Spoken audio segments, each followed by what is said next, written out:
የተከበራችሁ የፈታ ቤተሰቦች በእያላችሁበት ሰላምታችን ይድረሳችሁ። ከፈታ ዴሊ ለተማክሰኞ የረፋድ መረጃ ወደ እናንተ ልናደርስ ተገኝተናል። እንደተለመደው መረጃውን በቅድሚያ በማስተዋወቅ እንጀምር። በቅርቡ ኃላፊነታቸው በፕሬዝዳንት ትራምፕ ምርጫን አግኝቶ በምክር ቤቱ በኩል የጸደቀላቸው አሜሪካዊ የትራምፕ ሰው በ4 ኪሎ ተገኝተዋል።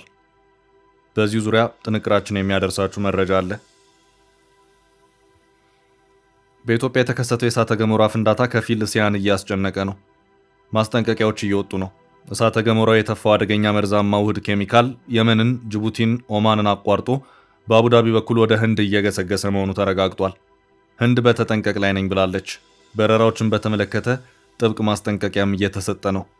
አንዲት ሀገር ማስክ አድርጉ፣ መነጽር ተጠቀሙ፣ ለዜጎቿ ጥብቅ ማሳሰቢያን ሰጥታለች። ሁሉንም ዘርዘር አድርገን ይዘነዋል።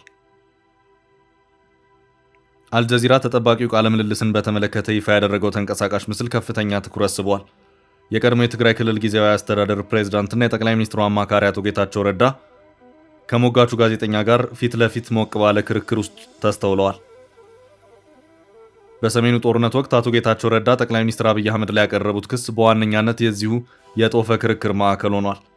ጌታቸው ከዚህ ቀደም ያቀረቡትን ብርቱ ክስ በተመለከተ ጠቅላይ ሚኒስትሩ ራሳቸውን በፍርድ ቤት ይከላከሉ ሲሉ ተደምጠዋል። ጥንቅራችን መረጃውን ያደርሳል። ስለ ባህር በር ለኢትዮጵያ ምክር ተሰጠ። ኢትዮጵያና የባህር በር የሌላቸው የአፍሪካ ሀገራት የኦማንን ሞዴል እንዲከተሉ ነው ምክር የተለገሰው።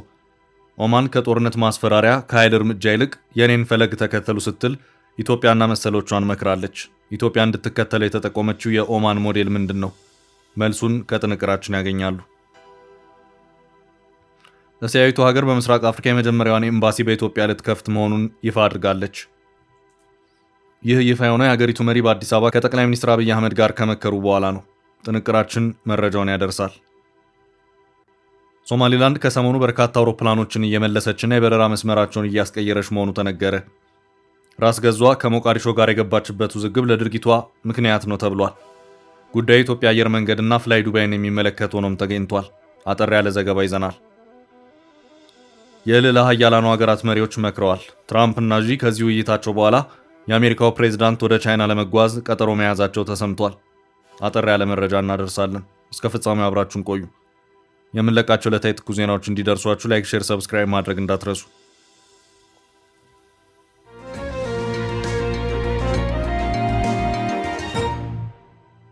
የትራምፕ ሰው በ4 ኪሎ። በቅርቡ በፕሬዝዳንት ትራምፕ ሹመትን ያገኙት አሜሪካዊው ጀነራል በ4 ኪሎ ተገኝተዋል። ጀነራሉ አፍሪኮም በመባል የሚታወቀው በአፍሪካ የአሜሪካ ጦር አዛዥ ናቸው። ጀነራል ዳግቪን አርኤም አንደርሰን ይባላሉ። ይህንን ኃላፊነት የተቀበሉት ባለፈው ሐምሌ ወር በፕሬዝዳንት ትራምፕ ምርጫ ነው። ሹመታቸው በምክር ቤቱ ጸድቆ በአፍሪካ የአሜሪካ ጦር አፍሪኮም አዛዥ ሆነዋል። በ50 ዕድሜ ክልል ውስጥ የሚገኙ ጎልማሳ ናቸው። በወታደራዊ ዘርፍ የካበተ ልምድ አላቸው። ይህንን ኃላፊነት የተረከቡት ለረጅም ጊዜ በወታደራዊ ዘርፍ አገልግለው በመጨረሻም አፍሪኮምን ሲመሩ ከነበሩት ማሪን ኮር ጀነራል እና የቀድሞ የአፍሪኮም አዛዥ ጀነራል ማይክ ላንግሌ ነው። ጀነራሉ በትራምፕ ፊት ከፍ ያለ ሞገስን ያገኙ ሰው ናቸው። ብርቱ ኃላፊነትንም ተረክበዋል። ይኸው አዲሱ የአፍሪኮም አዛዥ ጀነራል ዳግቪን አርኤም አንደርሰን ወደ አዲስ አበባ ጎራ ብለው በዛሬው ዕለት ከጠቅላይ ሚኒስትር አብይ አህመድ ጋር የመከሩ መሆኑን ራሳቸው ጠቅላይ ሚኒስትሩ አስታውቀዋል። ጠቅላይ ሚኒስትር አብይ አህመድ ከዚሁ ጋር በተያያዘ በማህበራዊ ትስስር ገጾቻቸው ላይ ባጋሩት መረጃቸው ዛሬ ጠዋት የዩናይትድ ስቴትስ የአፍሪኮም እዝ አዛዥ ጀነራል ዳግቪን አርኤም አንደርሰንን አግኝቼ በቀጠና የጸጥታና የበለጠ ትብብር ለማድረግ በሚቻልባቸው ጉዳዮች ላይ ውይይት አድርገናል ሲሉ አስታውቀዋል። ውይይቱ ከዚህ ያለፈ መረጃ ግን አልተሰጠበትም። የቀድሞ የአፍሪኮም ዋና አዛዥ ጀነራል ማይክል ላንግሌም በተመሳሳይ መልኩ ከዚህ ቀደም ባለፈው 2017 ዓ.ም ሰኔ ወር ላይ ወደ አዲስ አበባ ጉዞ አድርገው ከጠቅላይ ሚኒስትሩ ጋር የመከሩበት ሁኔታ እንደነበር የሚታወስ ነው።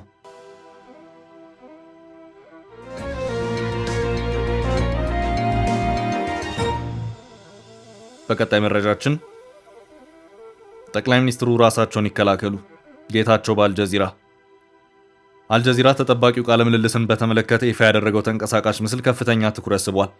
የቀድሞ የትግራይ ክልል ጊዜያዊ አስተዳደር ፕሬዝዳንትና የጠቅላይ ሚኒስትሩ አማካሪ አቶ ጌታቸው ረዳ ዱላ ቀረሽ ክርክር ከሚያስተናግደው ከሞጋቹ ጋዜጠኛ ጋር ፊት ለፊት ሞቅ ባለ ክርክር ውስጥ ሆነው ተስተውለዋል። የጠቅላይ ሚኒስትሩ የምስራቅ አፍሪካ ጉዳዮች አማካሪ አቶ ጌታቸው ረዳ የሰሜኑን ጦርነት በተመለከተ በጠያቂው ጋዜጠኛ ከተሰማው የጠቅላይ ሚኒስትር አብይ አህመድ ክስ ጋር በተያያዘ በዋነኝነት የዚሁ የጦፈ ክርክር ማዕከል ሆኖ ታይቷል። የተጋራው የቃለ ምልልሱ ቅንጭብ ቪዲዮ በስፋት እየተጋራና በርካቶች እየተቀባበሉት ይገኛሉ። የጠቅላይ ሚኒስትሩ የምስራቅ አፍሪካ ጉዳዮች አማካሪ አቶ ጌታቸው ረዳ በእንግሊዝ ከእውቁ የአልጀዚራ ጋዜጠኛ ማህዲ ሐሰን ጋር ቃለ ምልልስ ማድረጋቸው ከተሰማ ከ2 ሳምንታት በኋላ የዚሁ ቃለ ምልልስ ይዘትን የሚገልጽ አጭር ቪዲዮ አልጀዚራ ለመጀመሪያ ጊዜ ትላንት ምሽቱን ይፋ አድርጓል።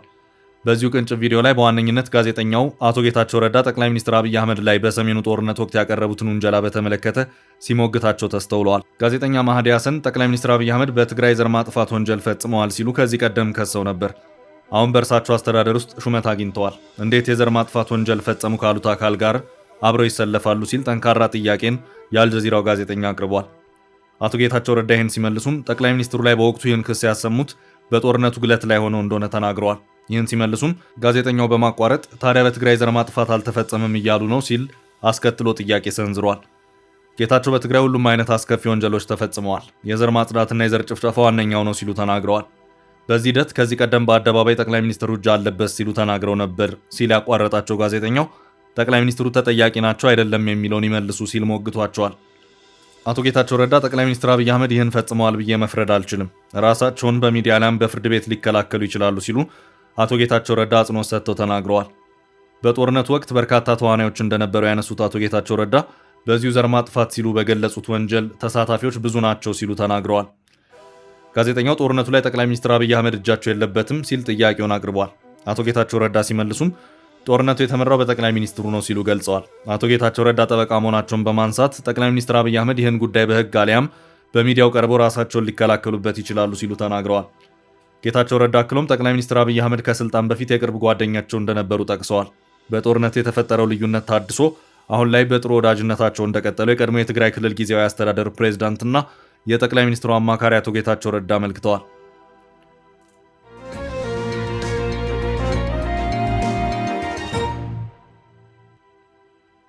በቀጣይ መረጃ የኢትዮጵያ ፍንዳታ ህንድ ገባ።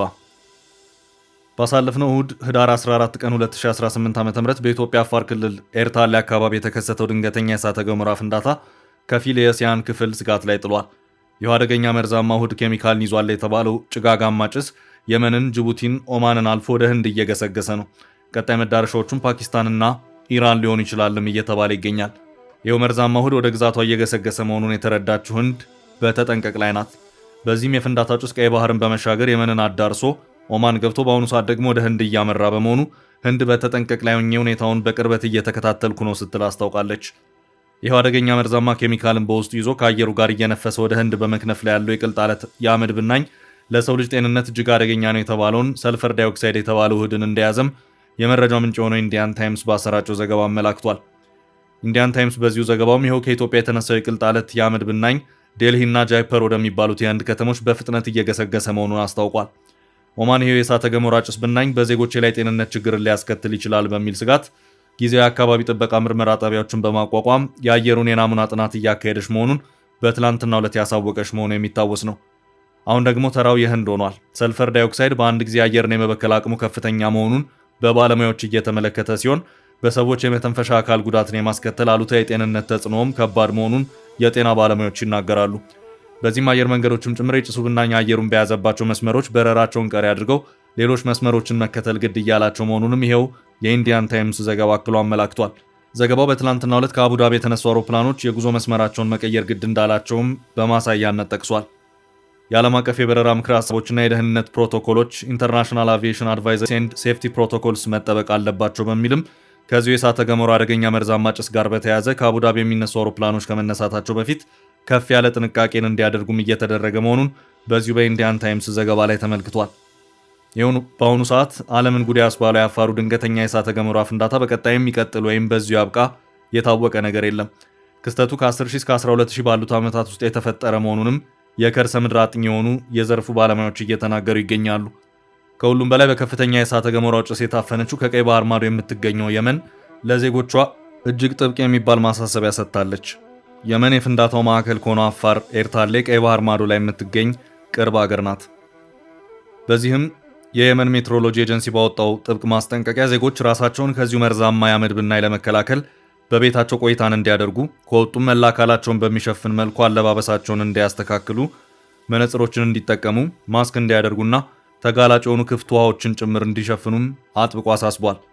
ኤጀንሲው በዚሁ ማሳሰቢያ ማስጠንቀቂያውም አዲስ ነገር ካለ አሳውቃለሁ ማለቱንም የዜናው ምንጭ የሆነው የመን ኒውስ ኤጀንሲ አስታውቋል።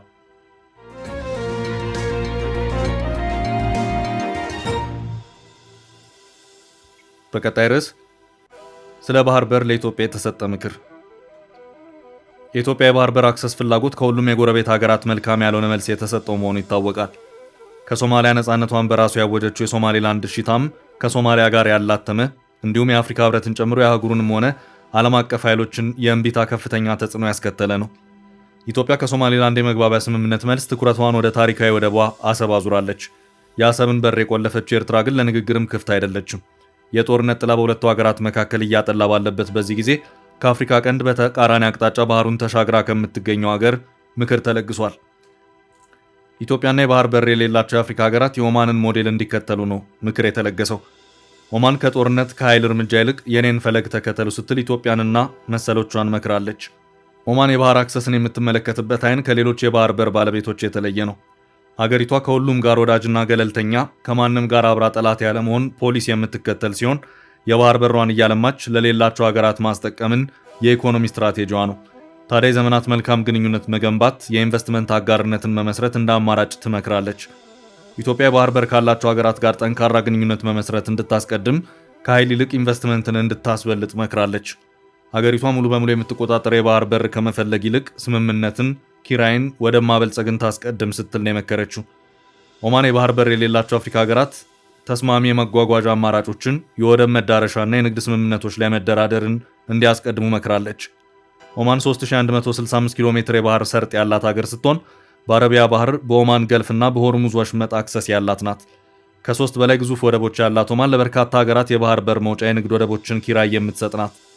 በዋናነት ሙስካት፣ ሳላህና ዱቅ የሚሰኙ ወደቦችን ያለማች ሲሆን ከንግድ አገልግሎት ባለፈ ለባህር ኃይል የጦር ሰፈር በስምምነት ወደብ የምታቀርብ ናት። በተለይ ለእንግሊዝና ህንድ በ50 ዓመት ስምምነት የባህር ኃይል ሰፈር የፈቀደች ሀገር ናት። ሳላህና ዱቅ የሚሰኙት ወደቦቿ የቀጠናዊ ሎጂስቲክስ እና ኢንዱስትሪ ማማ መሆን የቻሉ ናቸው። ኦማን በወደብ ጉዳይ አጋርነትና ኢንቨስትመንትን ክፍት ያደረገች ሀገር ናት። የኦማን ሞዴል በቅድሚያ ወደብ መገንባት፣ ቀጥሎ የንግድና መከላከያ ስምምነት መፈራረም የሚል ነው። ውጤታማ፣ ተገማችና አንጻራዊነት ቋሚ የሆነ የወደብ ኪራይ መስጠት የኦማን ስትራቴጂ ነው። እንግሊዝ እንደ አውሮፓ አቆጣጠር ከ2017 ጀምሮ በኦማን ዱቅ ወደብ የባህር ኃይል ሰፈር ያላት ሲሆን የጦር ሰፈሩን በቅርቡ በእጅጉ ኢንቨስት አድርጋ አስፍተዋለች። ህንድ በበኩሏ ከ2018 አንስቶ በተመሳሳይ ወደብ የባህር ኃይሉ የሎጂስቲክ አገልግሎት እንዲያገኝ አድርጋለች። በንግድ በኩል ቻይናና የገልፍ በርካታ ካምፓኒዎች የኦማንን ወደቦች ድርሻ ወስደው ይጠቀማሉ። ታዲያ ሁሉም የተሳካው አንድ በአንድ ድርድርና ስምምነት ነው። የኦማን ሞዴል ለአፍሪካ ቀንድ ሀገራት ይገባል ስትል አገሪቷ ምክር ለግሳለች።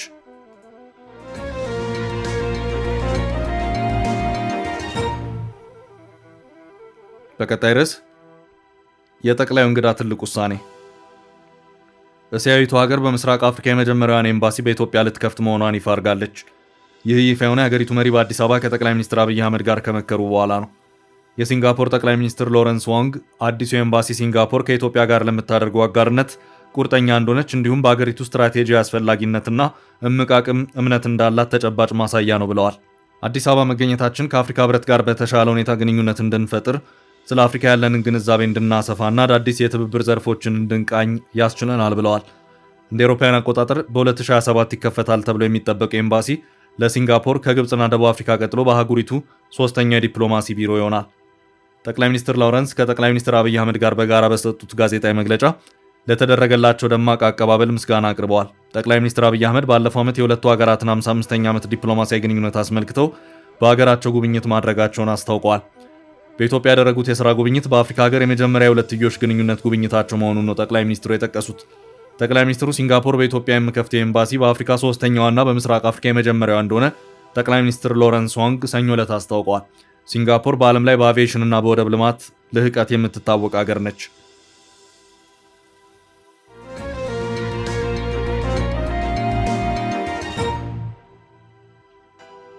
በቀጣይ መረጃ ሶማሌላንድ አውሮፕላኖችን እየመለሰች ነው።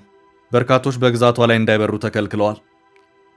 ሶማሌላንድ ከሰሞኑ በርካታ አውሮፕላኖችን እየመለሰችና የበረራ መስመራቸውን እያስቀየረች መሆኑ ተነገረ። ራስ ገዟ ከሞቃዲሾ ጋር የገባችበት ውዝግብ ለድርጊቷ ምክንያት ነው ተብሏል።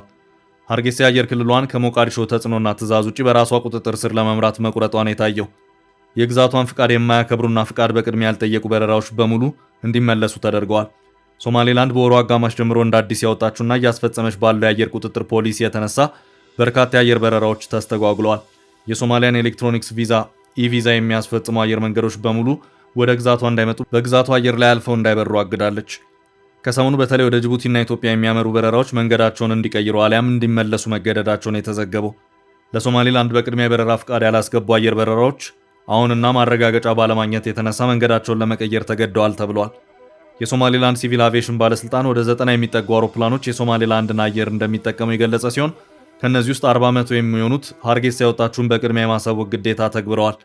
60 በመቶ የሚሆኑት የጉዞ መስመራቸውን እንዲቀይሩ እንደተነገራቸውም ባለስልጣኑ ገልጿል። የኢትዮጵያ አየር መንገድና ፍላይ ዱባይ በሶማሊያና ሶማሌላንድ ውዝግብ ስማቸው ከሚነሳ አየር መንገዶች መካከል ናቸው።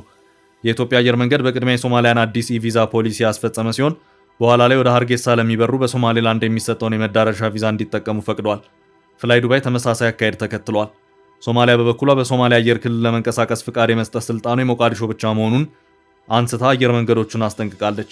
ይሄ ወደ ሶማሊያ ለሚበሩና የአየር ክልሉ ለሚጠቀሙ የማያዋጣ አጣብቂኝ የፈጠረ መሆኑ ተዘግቧል።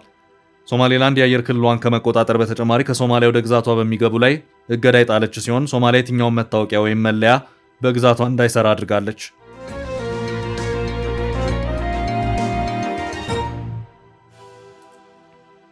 በቀጣይ ርዕስ የትራምፕና ዢ ምክር። የልዕለ ኃያላኑ ሀገራት መሪዎች መክረዋል። ትራምፕና ዢ ከዚህ ውይይታቸው በኋላ የአሜሪካው ፕሬዝዳንት ወደ ቻይና ለመጓዝ ቀጠሮ መያዛቸው ተሰምቷል። ፕሬዝዳንት ዶናልድ ትራምፕ ሚያዝያ ላይ ወደ ቻይና ሊያቀኑ ነው ተብሏል። የቻይናው ፕሬዝዳንት ጂ ጂንፒንግ ከዶናልድ ትራምፕ ጋር በስልክ ውይይት ማድረጋቸውን ተከትሎ ነው የጉዞ መርሃ ግብር አዳሩን ይፋ የሆነው። ትራምፕ ግብዣውን መቀበላቸው ተረጋግጧል። ዢ እና ትራምፕ የሁለትዮሽ ግንኙነት ስለማጠናከርና በዓለም አቀፍ መድረኮች ላይ በትብብር ስለመስራት መክረዋል። ጥቅምት ላይ በደቡብ ኮሪያ የተገናኙት ፕሬዝዳንቶቹ የታይዋን ጉዳይን ሳይወያዩበት ማለፋቸውም አይዘነጋም። በሌላ በኩል በአሁኑ የስልክ ውይይታቸው የቴፒን ወደ ቤጂንግ የመቀላቀል ጉዳይ ዢ ጂንፒንግ አጽንኦት መስጠታቸውን የቻይና ሚዲያዎች ሲዘግቡ ታድረዋል። ከዶናልድ ትራምፕ የመጀመሪያው ዙር የፕሬዝዳንትነት ዘመን አንስቶ በጥርጣሬ ሲተያዩ የነበሩት ዋሽንግተንና ቤጂንግ አሁን ላይ ለመፍትሄ ይሰራሉ የሚል ተስፋ ተጥሎባቸዋል። አሜሪካና ቻይና በስትራቴጂካዊ ጉዳዮች ላይ መግባባት ከተሳናቸው ዋላደር ማለታቸውን ዘገባው ልብ ይሏል። በእርግጥ ትራምፕ ወደ ኤዥያ ምድር ዳግም ሚያዝያ ላይ ብቅ እንደሚሉ መረጋገጡ ዲፕሎማሲያዊ ውጥረቱን በተወሰነ ያረግበዋል ተብሏል። በተለይ ዋሽንግተን በታይዋን ሰርጥ ዙሪያ የምትከተለው አቋም ከጊዜ ወደ ጊዜ መልኩን እየለወጠ መምጣቱ ለቤጂንግ ወታደራዊ ስጋት ጭምር ሆኖባታል። ቻይና በአንድ ቻይና ፖሊሲ መራ አሜሪካ እየተጓዘች አይደለም የሚል ክስ ስታቀርብ፣ ዋሽንግተን ቤጂንግ ወታደራዊ ጉልበት በመጠቀም በቀጠናው ግዛቷን እያሰፋች ነው የሚል መከራከሪያዋን ታቀርባለች። ሀገራቱ በውጥረት ውስጥ ባሉበት ወቅት ትራምፕ ወደ ቻይና የማቅናታቸው ጉዳይ መረጋገጡ ለዲፕሎማሲ መንገድ ከፋች ይሆናል ተብሎ ይጠበቃል። ውድ ቤተሰቦቻችን ለዛሬ ያዝንላችሁን ርዕሰ ጉዳዮች እዚህ ላይ ቋጨን። ላይክ፣ ሼር እና ኮሜንት በማድረግ ለቻናላችን ድጋፋችሁን መግለጽ እንዳትዘነጉ እያልን ከሌሎች መረጃዎች ጋር ደግመን እስክንገናኝ